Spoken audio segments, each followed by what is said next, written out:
Hey, how's everybody doing today?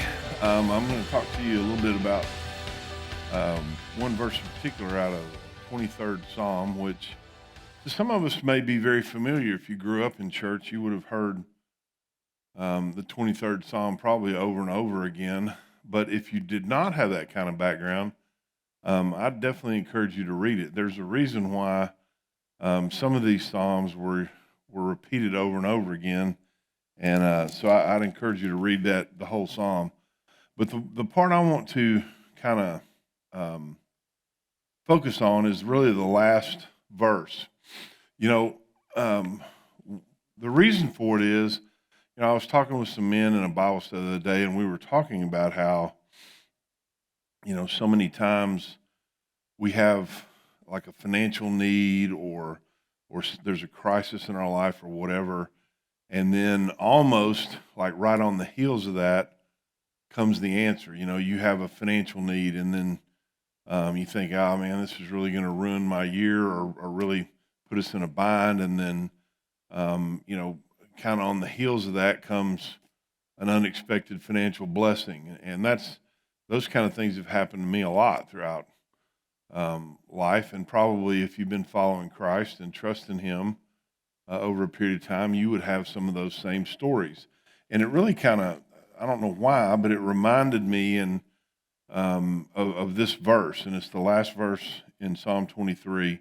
It says, "Surely goodness and unfailing love will pursue me all the days of my life, and I will live in the house of the Lord forever." We get so focused, I think, sometimes on what is right in front of us that we forget not only has God planned for whatever's in front of us, but that goodness and unfailing love are pursuing us, are right behind us all the time. And a lot of times when we see those things intersect is because God's already had the provision that we need in motion, and it catches up at the right time. And now, truthfully, if I had my druthers, I'd rather everything showed up like a week early. And then hey, well, here's this need, but man, we've already got that. And sometimes that's happened, but oftentimes it comes like right on the heels. And if you think about that, all the times that's happened, why would that not happen again in the future? God's constantly revealing Himself to us, and His nature is as one who never fails. His nature is a provider, to be a provider. By his nature, He knows what is coming, so He's never caught by surprise. And so instead of focusing on what lies ahead or what might happen in the future, remember and rest in the fact and the knowledge that God may have already set in motion the very means to address whatever comes up in your life.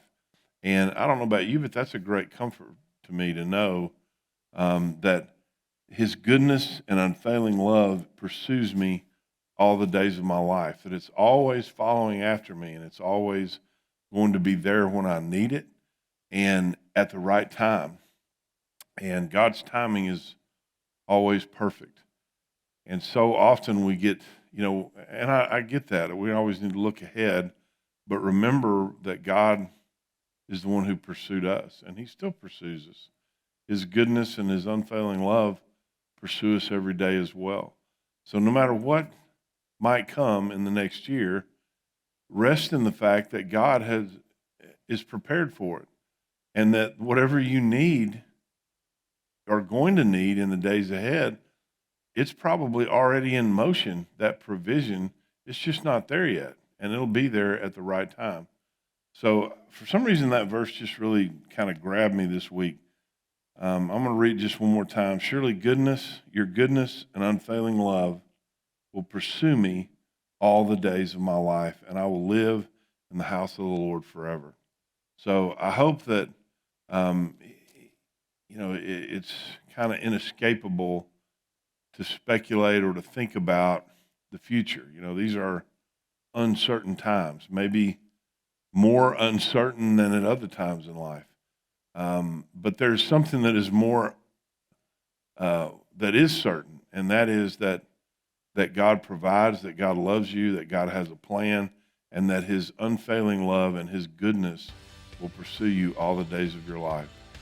Hope that helps you. I'd encourage you again to read Psalm 23. Hope you guys have a great week, and hope to see you on Sunday, either in person or online. God bless and have a great week.